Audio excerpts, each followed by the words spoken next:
Primera de Samuel, capítulo 28, vamos a considerar desde el versículo 1 en adelante.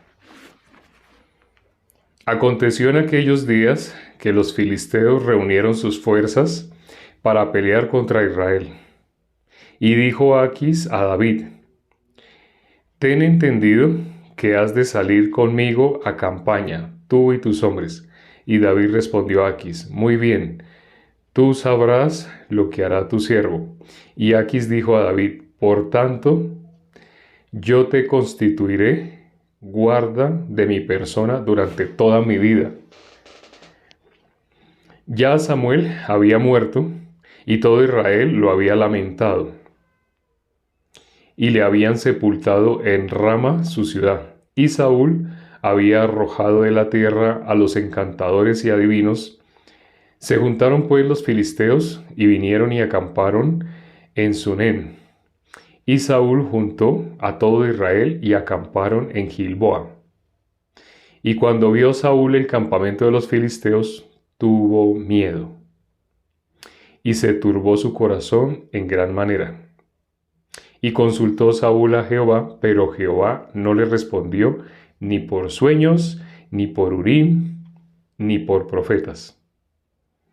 Entonces Saúl dijo a sus criados: Buscadme una mujer que tenga espíritu de adivinación, para que yo vaya a ella, y por medio de ella pregunte. Y sus criados le respondieron: He aquí hay una mujer en Endor que tiene espíritu de adivinación. Y se disfrazó Saúl y se puso otros vestidos y se fue con 2 hombres y vinieron a aquella mujer de noche.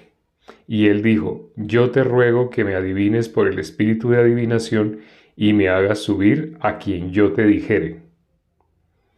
Y la mujer le dijo: He aquí tú sabes lo que Saúl ha hecho, cómo ha cortado de la tierra a los evocadores y a los adivinos. ¿Por qué pues pones tropiezo a mi vida para hacerme morir? Entonces Saúl le juró por Jehová, diciendo: Vive Jehová, que ningún mal te vendrá por esto. La mujer entonces dijo: ¿A quién te haré venir? Y él respondió: Hazme venir a Samuel. Y viendo la mujer a Samuel, clamó en alta voz, y habló aquella mujer a Saúl diciendo: ¿Por qué me has engañado? Pues tú eres Saúl. Y el rey le dijo: No temas, ¿qué has visto? Y la mujer respondió a Saúl: He visto dioses que suben de la tierra. Él le dijo: ¿Cuál es su forma? Y ella respondió: Un hombre anciano viene, cubierto de un manto. Saúl entonces entendió que era Samuel, y humillando el rostro a tierra hizo gran reverencia. Y Samuel dijo a Saúl: ¿Por qué me has inquietado haciéndome venir? Y Saúl respondió: Estoy muy angustiado, pues los filisteos pelean contra mí. Y Dios se ha apartado de mí y no me responde más, ni por medio de profetas, ni por sueños. Por esto te he llamado, para que me declares lo que tengo que hacer. Entonces Samuel dijo: ¿Y para qué me preguntas a mí si Jehová se ha apartado de ti y es tu enemigo? Jehová te ha hecho como dijo por medio de mí, pues Jehová ha quitado el reino de tu mano y lo ha dado a tu compañero David. Como tú no obedeciste a la voz de Jehová, ni cumpliste el ardor de su ira contra Amalec, por eso Jehová te ha hecho esto hoy. Y Jehová entregará a Israel también contigo en manos de los filisteos. Y mañana estaréis conmigo, tú y tus hijos, y Jehová entregará también al ejército de Israel en mano de los filisteos. Entonces Saúl cayó a tierra, cuán grande era, y tuvo gran temor por las palabras de Samuel, y estaba sin fuerzas, porque en todo aquel día y aquella noche no había comido pan. Entonces la mujer vino a Saúl, y viéndolo turbado en gran manera, le dijo: He aquí que tu sierva ha obedecido a tu voz, y he arriesgado mi vida, y he oído las palabras que tú me has dicho. Te ruego pues que tú también oigas la voz de tu sierva. Pondré yo delante de ti un bocado de pan para que comas, a fin de que cobres fuerza y sigas tu camino. Y él rehusó diciendo, no comeré. Pero porfiaron con él sus siervos juntamente con la mujer, y él les obedeció. Se levantó pues del suelo y se sentó sobre una cama, y aquella mujer tenía en su casa un ternero engordado, el cual mató luego, y tomó harina y la amasó y coció de ella panes sin levadura. Y lo trajo delante de Saúl y de sus siervos. Y después de haber comido, se levantaron y se fueron aquella noche. Leímos hasta el versículo 25, es decir, leímos todo el capítulo 28. Les dije al principio, sabiendo que hoy correspondería al 28, que lo que íbamos a leer a más de uno le iba a sorprender. Más de uno iba a ser como... Hay una caricatura, o había una caricatura, de un personaje que se llamaba, la caricatura, el muñequito principal era Condorito. Y en Condorito, cuando sucedía algo así, generalmente se iba para atrás y salía la expresión plop, así. Entonces, más de uno, al leer los versículos que hemos leído hoy, más de uno se habrá ido para atrás, plop, así. Acá vimos cómo Saúl busca a Dios, ¿no? Busca que Dios le responda, pero Dios no le responde de ninguna manera, ni por sueño, ni por Urín, de ninguna manera, ni por profetas. Así lo dice, ¿no? Se nombra esos tres casos. No le responde de ninguna manera. En la Biblia se habla de un caso, el único caso en el cual Dios no responde. Ahora, hay algo curioso que podemos ver en este caso. Entonces, ¿qué es lo que podemos ver en este caso? Saúl, cuando murió, bueno, voy a hacer esta pregunta. No sé si se dieron, bueno, aquí todavía Saúl no ha muerto, ¿no? Pero ya se determinó de qué manera iba a morir, cuándo iba a morir y a dónde iba a ir. Lo más importante cuando una persona muere, lo más importante es esta pregunta: ¿a dónde va a ir? Cuando una persona muera, ¿a dónde va a ir? Cuando una persona va a morir, normalmente la persona quiere encargarse de hacer el testamento, de decir, yo quiero que a mi hijo le quede la casa que tenemos en el campo, y que a mi hija le quede la casa que tenemos en la ciudad, y quiero que a mi nieto, bla, bla, bla. Normalmente cuando una persona ya sabe que ya se tiene que ir, normalmente la persona empieza a ordenar sus asuntos, ordenar su casa, ¿sí? Eso es lo normal, ¿sí? Pero ¿quién se preocupa o quién piensa a dónde va a ir mi alma? ¿A dónde va a ir mi espíritu? ¿A dónde voy a ir? Una vez que deje este cuerpo, ¿a dónde voy a ir? Este cuerpo, a diferencia del cuerpo de un animalito, este cuerpo tiene espíritu. Dios le dio espíritu. El ser humano, en el momento que se separó de Dios, perdió esa conexión. Quedó como un animalito. Pero nuestro Señor Jesucristo, con la obra que hizo, otra vez volvió a unirnos. Sucedió Emmanuel. En la Biblia dice, el hombre que está en honra y no entiende es peor que una bestia. ¿Qué significa eso? ¿Jesús quitó o no quitó el pecado del mundo? ¿Jesús a qué venía? A quitar el pecado del mundo. Ya creo que casi todos... Bueno, de pronto sí sé que hay personas que, de pronto, mirando las cifras, hay personas que no saben o no lo sabían. Pero, bueno, hay un cántico que todos nos conocimos y que decía que Jesús es el Cordero de Dios que quita el pecado del mundo. Eso lo conocemos, ¿no? Eso está escrito en la Biblia, en Juan capítulo 1, versículo 29. Jesús, ¿quién es? El Cordero de Dios que quita el pecado del mundo. A eso venía Jesús. A eso venía. En Zacarías 3:9, ya algunos conocen que dice, Dios determinó, ¿qué cosa? Que quitará el pecado de la tierra en un día. ¿Sí? Así dice la palabra. ¿Por qué dice la Biblia el hombre que está en honra y no entiende, es peor que una bestia. ¿Qué es estar en honra? Había estado destituido de la gloria de Dios, pero Dios hizo algo increíble, hizo algo asombroso. Reconcilió a toda la humanidad, bendijo a toda la humanidad. Está escrito en la Biblia, pero las personas no lo conocen. Curiosamente, quienes menos lo conocen son las personas que asisten a iglesias. Asisten a alguna iglesia, pero les preguntamos, ¿tú eres pecador? ¿Eres pecadora? ¿Y qué contestan las personas? Claro, por supuesto, todos. Y uno le dice, espere, usted me dice que usted cree que la Biblia es la palabra de Dios, que usted todos los domingos coge así una Biblia y la lleva así debajo de su hombro y se va caminando con ella. ¿Así, cierto? ¿Usted hace eso? Sí, bueno, usted se la lleva. Y usted la abre, ¿cierto? Y por lo menos, no es que la lea mucho, pero por lo menos una vez a la semana lee uno que otro versículo.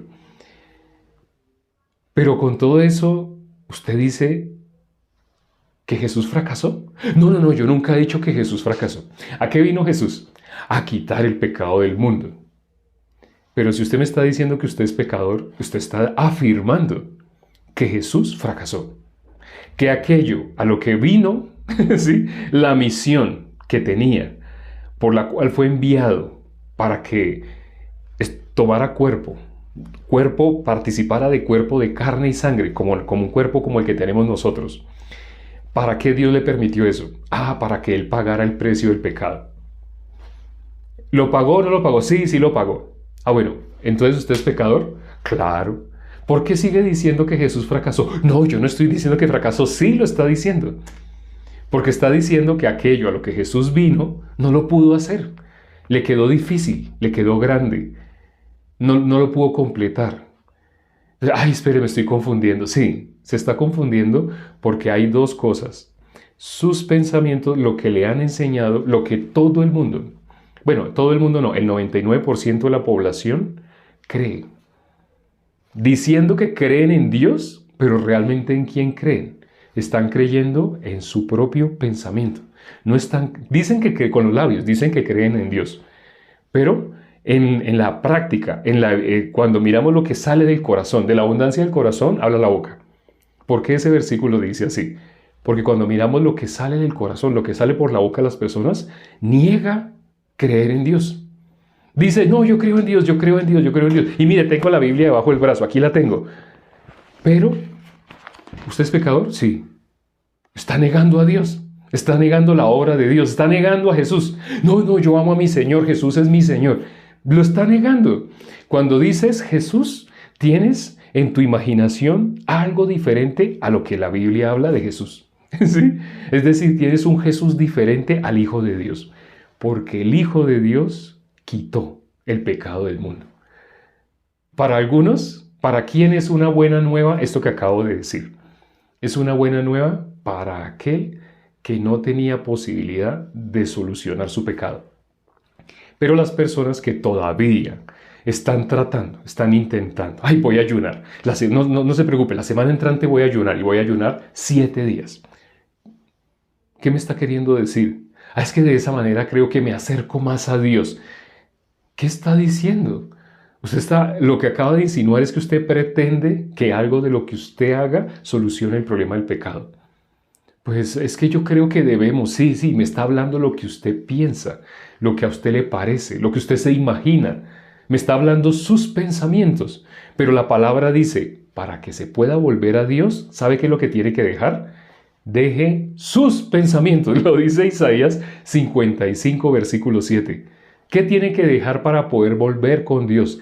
Deje sus pensamientos. ¿Qué cosa le aleja de creer lo que está escrito en la palabra de Dios? ¿Qué cosa evita que usted pueda recibir lo que está escrito en la palabra de Dios? ¿Qué cosa evita? Sus pensamientos. Por eso dice la Biblia, deje el impío sus pensamientos y el inicuo deje su camino, deje sus pensamientos. Pero eso está hablando el inicuo, el impío. ¿Sabe qué es inicuo, impío? La persona que se cree pecadora. ¿No sabía?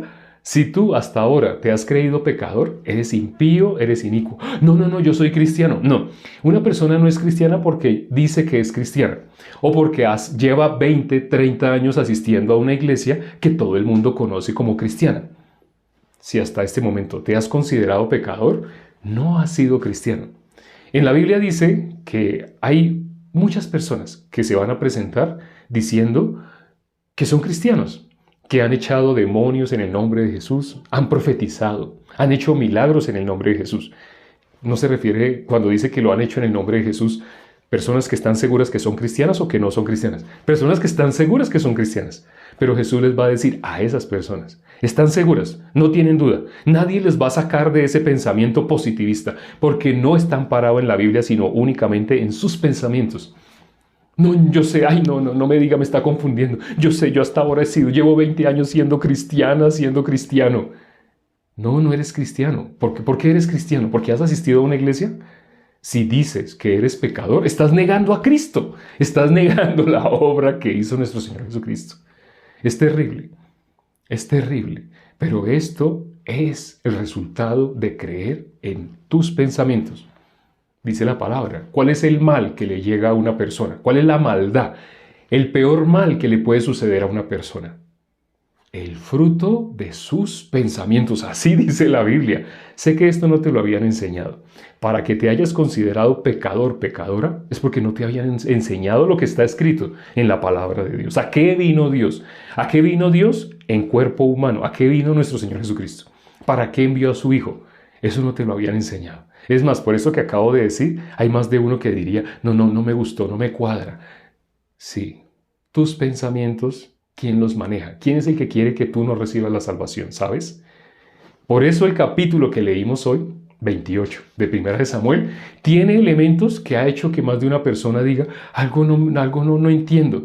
¿Por qué ahí dice ese capítulo 28 que a dónde fue Saúl? Ahora, hago la pregunta. Leímos el capítulo 28 de Primera de Samuel.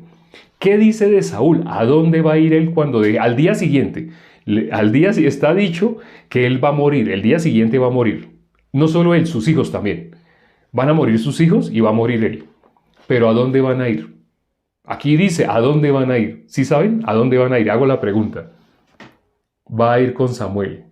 Con Samuel. Saúl salvo. Samuel le dijo, hoy no, mañana. Le digo que mañana. Va con Samuel. Al cielo. Voy a subirle el brillo a la pantalla porque casi no alcanzo a leer, lo tengo con bajito brillo.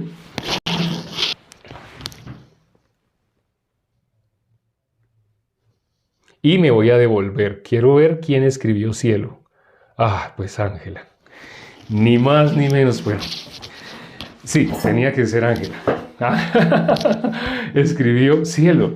O sea, ¿por qué fue tan difícil para la gran mayoría decir cielo? Es fácil decir, va a ir con Samuel. Sí, va a ir con Samuel. Sí, es fácil decir, va a ir con Samuel. Cuando el rico y el mendigo, no sé si se acuerdan, el rico y el mendigo. ¿El mendigo a dónde fue? Ahora hago esta pregunta. ¿A dónde fue el mendigo? Bravo, Ángela. Alguien está felicitando a Ángela. No, ya sabemos. Ángela, ella está conectada con la iglesia. Les doy el secreto. El secreto porque Ángela sí pudo decir al cielo. Porque Ángela está conectada con la iglesia. Está muy conectada con la iglesia. Ya les di el secreto. Sí, no era raro que ella contestara cuando otras personas no quisieron decir al cielo. Cuando en el mendigo, ¿a dónde fue? Al seno de Abraham. Pero el seno de Abraham, ¿dónde está Abraham? ¿Abraham quién es? Ayer miramos el título de Abraham. El padre de la fe. ¿Quién? Cuando dice el padre de la fe, ¿qué significa el padre de la fe? Nadie ha podido tener más fe que Abraham. Nadie. Eso significa el padre de la fe. Nadie ha podido ni nadie podrá tener más fe que Abraham. Eso significa el padre de la fe. Eso es ser el padre de la fe. ¿A dónde van las personas que tienen fe? Van con Dios, van al cielo. Ahora, entonces, cuando dice que este mendigo fue al seno de Abraham, fue al cielo, fue al cielo. O cuando una persona no quiere nombrar le cuesta, dice, fue al seno de Abraham, le cuesta. Pues ¿a dónde está Abraham? Si dice que fue con Abraham, fue al lugar donde está Abraham. Sí, ¿Dónde está Abraham? ¿Dónde está el padre de la fe? ¿Dónde está el padre de la fe? El único lugar donde puede estar el padre de la fe es en el cielo, porque si no, no sería el padre de la fe. Si no, en el libro de la vida no estaría escrito que Él es el padre de la fe. Ayer miramos todas las maldades que salieron de Abraham. Sí. Ay, también, uy, pero si es el padre de la fe, ¿por qué salieron maldades? Porque las personas buenas, ¿a dónde van? Bíblicamente. Ahora hago esta pregunta. Bueno, vamos a ver respuestas. Bíblicamente, ¿a dónde van las personas buenas? Bíblicamente. ¿A dónde van los buenos? ¿Dónde van las personas buenas? En este mundo hay personas que hacen muchas buenas obras. Al infierno. ¿Quién lo contestó? Sí, bien, al infierno. Al infierno. Sí, yo sé que más de uno también estará ahorita sorprendiéndose. ¿Cómo así que las personas buenas van al infierno? En la Biblia, nuestro Señor Jesucristo, ¿qué es fe? Fe es creer lo que está escrito en la palabra. Nuestro Señor Jesucristo dijo, ¿cuántos buenos hay? Ninguno, ninguno. Pero cuando hablamos con las personas, vamos a encontrar personas que realmente en su corazón, ¿qué es lo que atestiguan con su boca? Que son buenas personas, son muy buenas personas. Vamos a ver habla con tus vecinos, sal y habla y pregúntale a tus vecinos, ¿cuál es la persona más buena del barrio? Y vas a ver que te dan respuestas. ¿Tú lees la Biblia? Ninguno hay bueno. Pero le preguntas al de la panadería, al señor de la panadería, y él te va a decir cuáles son las personas buenas del barrio. Pregúntale a tu ser querido, a tu mamá, a tu papá, pregúntale cuáles son las personas más buenas que ha conocido. Tu mismo padre, tu misma madre te va a decir, ay, una vez yo estaba así en un apuro y una persona evitó que yo fuera a la cárcel. Yo no he visto una persona más buena. Tú vuelves y lees la Biblia, Jesús dijo ninguno hay bueno. Pero Jesús dijo ninguno hay bueno, pero las personas en quién creen. Si no creen en la palabra de Dios, ¿en quién están creyendo? Están creyendo en sus pensamientos. He aquí yo traigo mal sobre este pueblo, el fruto de sus pensamientos. La peor maldad que le puede pasar a una persona es creer en sus pensamientos. Por eso Saúl tuvo tristemente la muerte que tuvo. Todavía no, bueno, todavía no ha muerto. Mañana. Ya sabemos que va a morir al día siguiente. Entonces todavía no. Todavía. Pero tuvo una muerte terrible. ¿Por qué tuvo una muerte terrible? Porque él confiaba en sus pensamientos.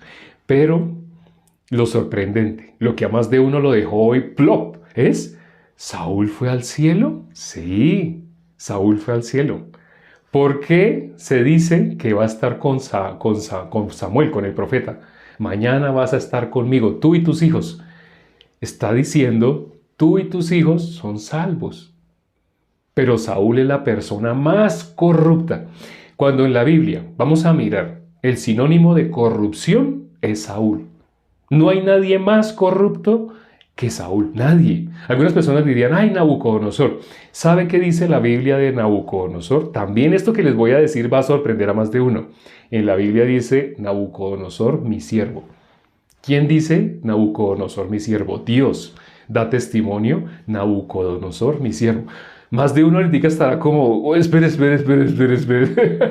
Si ahorita te está sorprendiendo lo que estás escuchando, no es raro si hasta hoy te habías considerado pecador, pecadora. Si hasta hoy te habías considerado pecador, pecadora, y pensabas que eras cristiano, que eras hijo de Dios, no es nada raro que lo que te estemos diciendo todo te sorprenda, todo te parezca nuevo, todo.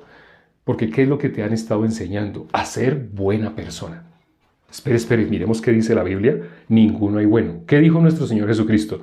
Ninguno hay bueno.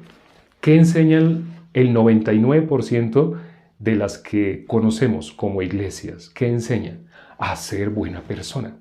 ¿Por qué cuando tú sales y le preguntas a tu vecino, ¿cuál es la persona más buena que tú has conocido? ¿Por qué oyes una respuesta? Si tu vecino creyera lo que está escrito en la palabra de Dios, diría, ¿usted por qué me hace esa pregunta? ¿Por qué me dice bueno? Ninguno hay bueno. ¿Quién contestó así? Nuestro Señor Jesucristo. ¿Por qué me llamas bueno? Ninguno hay bueno. Eso es lo que dice nuestro Señor Jesucristo. Ya entienden por qué la fe es fácil. Pero para que una persona pueda tener fe, solo necesita una cosita, solo necesita una cosa. Negarse a sí mismo. Porque las personas que contestan conforme a sus experiencias, a lo que han sentido, una vez oraron por él y se sanó de cáncer, tenía cáncer, pero el pastor oró, impuso manos, la persona se cayó, oró en lengua, se sanó de cáncer, pero se cree pecador. Esa persona no tiene nada que ver con Dios. Pero el ser humano cree a lo que ve en sus ojos, cree a sus experiencias, cree a lo que le consta. Entonces, en ese lugar donde impusieron manos, donde oraron en el nombre de Jesús, sánate, y ¡fum! Se sanó, esa persona ya considera que es cristiano por ese milagro que experimentó, pero dice, soy pecador. ¿Quién le permitió ese milagro? Si creyéndose pecador, dice que es hijo de Dios. ¿Quién le permitió ese milagro? ¿Y para qué le permitió ese milagro? Vamos a leer, ya para finalizar. Esto que vamos a leer a más de uno lo va a asustar, pero está escrito en la Biblia. ¿Sí? Lo que vamos a leer hoy va a hacer que ustedes le tengan escalofríos a eso que la gente llama iglesias. Más de uno se va a asustar. ¡Ay! Pero eso es lo que enseñan en las iglesias. Sí, vamos a leerlo. Prepárate, agárrate. Sí, espero que estés sentado. Para lo que vamos a leer, espero que tomes asiento. Toma asiento. ¿Sí? O no es necesario que tomes asiento si te niegas a ti mismo. Si crees lo que está escrito en la palabra, no tomes asiento. Pero si el amor que tienes por ti mismo es más grande que cualquier otra cosa, primero que todo debes saber, ojalá lograses amar a Dios como a ti mismo. Ya entenderás por qué. Para amar a Dios como a sí mismo significa has desechado todo. Has desechado lo que te han enseñado tus padres, tu esposa, tu esposo, tus hijos. Vamos a leer ese versículo. Vamos a leer 2 de Tesalonicenses, capítulo 2. 2 de Tesalonicenses, capítulo 2. Sé que más de uno habrá leído, pero no se habrá fijado lo que está escrito. Es raro. ¿Cómo alguien puede leer y no fijarse lo que está escrito? Porque no depende. El mundo espiritual no depende de la astucia, de la inteligencia del ser humano. Así una persona se sepa de memoria algo, si Dios no le revela, no le permite ver, la persona sigue negando la palabra. Por eso la salvación es por fe, no es por obras. Porque la fe es creer lo que está escrito. Pero para creer lo que está escrito, no puede existir tú, no puedes existir. Debes aborrecerte en polvo y en ceniza. Ya eso lo hemos explicado, qué significa aborrecerse en polvo y en ceniza. Vamos a leer 2 de Tesalonicenses, capítulo 2. Dice el versículo 11. Miren lo que dice el versículo 11. Por esto Dios les envía un poder engañoso para que crean la mentira. Por esto Dios les envía un poder engañoso para que crean la mentira, a fin de que sean condenados todos los que no creyeron a la verdad, sino que se complacieron en la injusticia. Hago esta pregunta. Sé que más de uno sabe la respuesta. Los salvos saben la respuesta. ¿Por qué dice aquí se complacieron en la injusticia? ¿A qué se está refiriendo cuando dice se complacieron en la injusticia? ¿A qué se refiere? Esta es una pregunta. Miro respuestas. ¿Por qué dice se complacieron? Vuelvo y leo. A fin de que sean condenados todos los que no creyeron a la verdad, sino, por el contrario, como no creyeron en la verdad, se complacieron en la injusticia.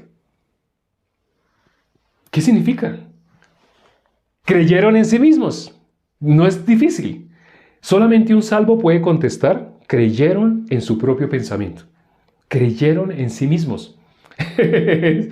Eso es ser inicuo, ser impío. Pero curiosamente, la mayoría de las personas, ¿por qué son cristianos? Porque creen en sí mismos. ¿En qué fundamentan su cristianismo? Porque creen en sí mismos. Por eso cuando les mostramos en la Biblia, tú no eres cristiano, empiezan, ay, no, yo no sé, pero no, anulo. Yo sí soy hija de Dios, yo soy. Tú eres hija de Dios por decir, así como la chilindrina, 1,000 veces soy hija de Dios, 1,000 veces. ¿Eso es lo que hace que una persona sea hija de Dios? Que hagas una pataleta y digas 1,000,000 de veces soy hija de Dios. Eso no hace que una persona sea hija de Dios. Contesta la pregunta, ¿eres o no eres pecador? Sí. ¿A dónde va un pecador cuando muere? Pues al infierno. Quédate con esas dos preguntas. Medita sobre esas dos preguntas. No te quedes con tu pensamiento. Medita sobre eso que acaba de salir de ti. ¿Por qué te has considerado pecador? Entonces, ¿a qué vino Jesús? Estás negando la obra de Jesús. Vamos a orar ya para terminar. Padre, permite que todas las personas que hoy por primera vez escucharon el Evangelio son las buenas nuevas de que nuestro Señor Jesucristo ya nos limpió de todo pecado. O como dice también en las epístolas de Pedro, Él ya terminó con el pecado. Jesús ya terminó con el pecado. Ese es el Evangelio. ¿Por qué no lo enseñan en las iglesias, Padre? Permite que las personas abran sus ojos, que se den cuenta que están asistiendo a un lugar muy bonito, muy hermoso. La Biblia dice que Satanás se disfraza de ángel de luz. No es algo feo, horrible Satanás, no. Satanás se disfraza de lo que nosotros más confiamos, de lo que creemos que son nuestros pensamientos, pero no son nuestros. Cuando leemos Génesis 3, nos damos cuenta, no son nuestros. Han sido implantados. Permite, Padre, que las personas se nieguen a sí mismos, las que asistieron el día de hoy, y que hasta este momento nunca habían oído esa expresión de negarse a sí mismo. Permite que se puedan negar a sí mismos para que puedan recibir la salvación. Mientras sigan creyendo en sí mismos, no van a poder creer en la palabra. Creerían en algunos versículos acomodados a las obras sin darse cuenta, pensando que están creyendo correctamente. Ten misericordia a todas las personas que hoy por primera vez se conectaron, asistieron, y los que llevan poco asistiendo y que quedaron hoy sorprendidos. Porque este capítulo que leímos, a más de uno, le cambia todo lo que se había imaginado, lo que había pensado que es bueno para Dios, que Dios acepta, que Dios rechaza. Satanás quiere que las personas no escuchen, no crean en la palabra, sino que crean en sí mismos. Ten misericordia a todos los que hoy se conectaron y están en este momento orando con nosotros, y permíteles recibir la salvación. Te lo hemos pedido y hemos orado en el nombre de nuestro Señor Jesucristo. Amén.